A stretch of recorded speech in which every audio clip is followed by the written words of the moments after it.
Assalamualaikum warahmatullahi wabarakatuh. Baiklah, kita akan membahas tentang bab 2, kompetensi dasar dinamika penerapan demokrasi Pancasila.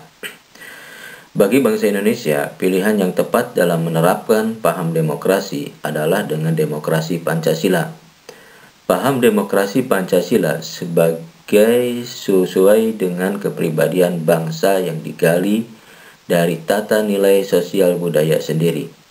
Hal itu telah dipraktekkan secara turun-temurun jauh sebelum Indonesia merdeka. Kenyataan ini dapat kita lihat pada kehidupan sebagian besar masyarakat Indonesia yang menerapkan musyawarah mufakat dan gotong royong dalam menyelesaikan masalah-masalah bersama yang terjadi di sekitarnya. Prinsip-prinsip demokrasi di Indonesia menurut Ahmad Sanusi. A. Demokrasi yang berketuhanan yang Maha Esa. Sistem serta perilaku dalam menyelenggarakan kenegaraan Republik Indonesia harus taat ajas, konsisten atau sesuai dengan nilai-nilai dan kaidah-kaidah dasar ketuhanan yang Maha Esa. B. Demokrasi dengan kecerdasan.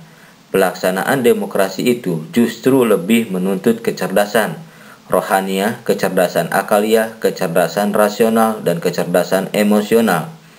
C. Demokrasi yang berkedaulatan rakyat. Kekuasaan tertinggi ada di tangan rakyat. Secara prinsip, rakyatlah yang memiliki atau memegang kedaulatan itu.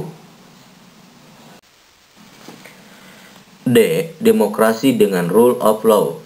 Hal ini mempunyai 4 makna: mengembangkan kebenaran hukum, keadilan hukum, kepastian hukum, manfaat atau kepentingan hukum. E. Demokrasi dengan pemisahan kekuasaan. Negara. Demokrasi menurut Undang-Undang Dasar Negara Republik Indonesia tahun 1945 mengenai semacam pembagian dan pemisahan kekuasaan dengan sistem pengawasan dan perimbangan. F. Demokrasi dengan hak asasi manusia. Mengakui hak asasi manusia yang tujuannya bukan saja menghormati hak-hak asasi manusia, melainkan terlebih dahulu untuk meningkatkan martabat dan derajat manusia seutuhnya. G. Demokrasi dengan pengadilan yang merdeka. Menghendaki diberlakunya sistem pengadilan yang merdeka atau independen, yang memberi peluang seluas-luasnya kepada semua pihak yang berkepentingan untuk mencari dan menemukan hukum yang seadil-adilnya. H. Demokrasi dengan otonomi daerah. Otonomi daerah merupakan pembatasan terhadap kekuasaan negara, khususnya kekuasaan legislatif dan eksekutif di tingkat pusat, dan lebih khusus lagi pembatasan atas kekuasaan presiden. I. Demokrasi dengan kemakmuran. Membangun negara kemakmuran oleh dan untuk sebesar-besarnya kemakmuran rakyat Indonesia. J. Demokrasi yang berkeadilan sosial. Menggariskan keadilan sosial di antara berbagai kelompok, golongan, dan lapisan masyarakat. Tidak ada golongan, lapisan, kelompok, satuan, atau organisasi yang jadi anak emas, yang diberi berbagai keistimewaan atau hak-hak khusus. Baiklah, amati gambar tersebut. Pengadilan yang merdeka. Di muka pengadilan yang merdeka, penggugat dengan pengacaranya, penuntut umum dan terdakwa dengan pengacaranya mempunyai hak yang sama untuk mengajukan konsideran atau pertimbangan, dalil-dalil, fakta-fakta, saksi, alat pembuktian, dan petitumnya.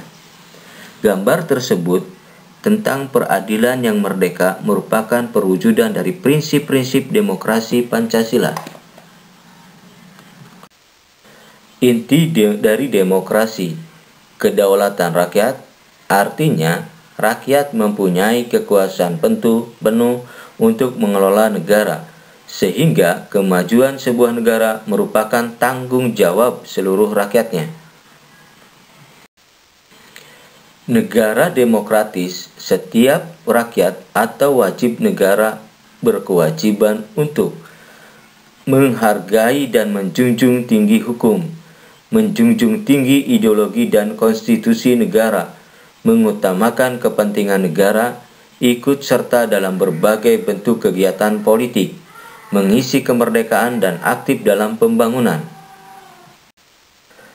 Nilai demokrasi Pancasila: persamaan bagi seluruh rakyat Indonesia, keseimbangan antara hak dan kewajiban, pelaksanaan kebebasan yang bertanggung jawab secara moral kepada Tuhan Yang Maha Esa, diri sendiri dan orang lain, mewujudkan rasa keadilan sosial, pengembalian keputusan dengan musyawarah mufakat, mengutamakan persatuan nasional dan kekeluargaan, menjunjung tinggi tujuan dan cita-cita nasional. Konstitusi yang pernah berlaku menganut prinsip demokrasi. Dalam pasal 1 ayat 2 Undang-Undang Dasar 1945 sebelum diamandemen berbunyi, kedaulatan adalah di tangan rakyat dan dilakukan sepenuhnya oleh Majelis Permusyawaratan Rakyat. Dalam pasal 1 ayat 2 Undang-Undang Dasar Negara Republik Indonesia tahun 1945 setelah diamandemen berbunyi, kedaulatan berada di tangan rakyat dan dilaksanakan menurut Undang-Undang Dasar. Dalam Konstitusi Republik Indonesia Serikat, pasal 1 ayat 1 berbunyi, Republik Indonesia Serikat yang merdeka dan berdaulat ialah suatu negara hukum yang demokratis dan berbentuk federasi. Ayat 2 berbunyi, kekuasaan kedaulatan Republik Indonesia Serikat dilakukan oleh pemerintah bersama-sama Dewan Perwakilan Rakyat dan Senat. Dalam Undang-Undang Dasar Sementara 1950 pasal 1 ayat 1 berbunyi, Republik Indonesia yang merdeka dan berdaulat ialah suatu negara hukum yang demokratis dan berbentuk kesatuan. Ayat 2 berbunyi, kedaulatan Republik Indonesia adalah di tangan rakyat dan dilakukan oleh pemerintah bersama-sama dengan Dewan Perwakilan Rakyat. Pelaksanaan demokrasi di Indonesia pada periode 1945-1949. Muhammad Yamin dengan beraninya memasukkan azas perikerakyatan dalam usaha dasar negara Indonesia merdeka. Insinyur Soekarno dengan penuh keyakinan memasukkan azas mufakat atau demokrasi dalam usulannya tentang dasar negara Indonesia merdeka yang kemudian diberi nama Pancasila. Pelaksanaan demokrasi baru terbatas pada berfungsinya pers yang mendukung revolusi kemerdekaan. Adapun elemen-elemen demokrasi yang lain belum sepenuhnya terwujud karena situasi dan kondisi yang tidak memungkinkan. Amatilah gambar tersebut, mempertahankan kemerdekaan dan menjaga kedaulatan negara. Pada masa pemerintahan Revolusi Kemerdekaan 1945-1949, pelaksanaan demokrasi baru terbatas pada berfungsinya pers yang mendukung revolusi kemerdekaan. Adapun elemen-elemen demokrasi yang lain belum sepenuhnya terwujud karena situasi dan kondisi yang tidak memungkinkan. Hal ini dikarenakan pemerintah harus memusatkan seluruh energinya bersama-sama rakyat untuk mempertahankan kemerdekaan dan menjaga kedaulatan negara agar negara kesatuan tetap hidup. Gambar tersebut merupakan para pejuang perang kemerdekaan. Pelaksanaan demokrasi di Indonesia pada periode 1949-1959. Pertama, pergantian Undang-Undang Dasar 1945 dengan Konstitusi RIS pada rentang waktu 27 Desember 1949 sampai dengan 17 Agustus 1950. Dalam rentang waktu ini, bentuk negara kita berubah dari kesatuan menjadi serikat. Sistem pemerintahan juga berubah dari presidensial menjadi kuasi parlementer. Kedua, pergantian Konstitusi RIS dengan Undang-Undang Dasar Sementara 1950 pada rentang waktu 17 Agustus 1950 sampai dengan 5 Juli 1959. Pelaksanaan demokrasi di Indonesia pada periode 1959-1965. Presiden Soekarno menerbitkan suatu dekrit pada tanggal 5 Juli 1959 yang selanjutnya dikenal dengan sebutan Dekrit Presiden 5 Juli 1959. Dalam dekrit tersebut, Presiden menyatakan pembubaran Dewan Konstituante dan kembali kepada Undang-Undang Dasar 1945. Dekrit Presiden tersebut mengakhiri era demokrasi parlementer yang kemudian membawa dampak yang sangat besar dalam kehidupan politik nasional. Demokrasi terpimpin. Maksudnya, konsep terpimpin ini dalam pandangan Presiden Soekarno adalah dipimpin oleh hikmah kebijaksanaan dalam permusyawaratan dan perwakilan. Pelaksanaan demokrasi di Indonesia pada periode 1965-1998.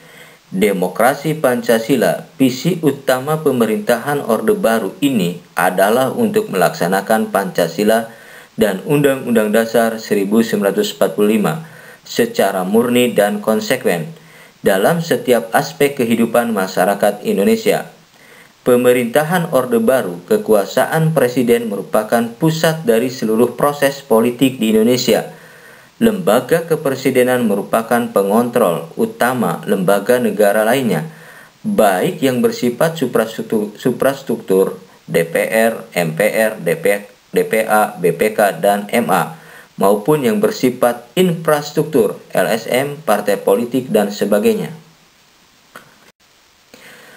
Pelaksanaan demokrasi di Indonesia pada periode 1998 sampai sekarang. Pertama, diberikannya ruang kebebasan pers sebagai ruang publik untuk berpartisipasi dalam berbangsa dan bernegara. Kedua, diberlakunya sistem multipartai dalam pemilu tahun 1999. Habibie dalam hal ini sebagai Presiden Republik Indonesia membuka kesempatan kepada rakyat untuk berserikat dan berkumpul sesuai dengan ideologi dan aspirasi politiknya. Nilai demokrasi Pancasila, persamaan bagi seluruh rakyat Indonesia.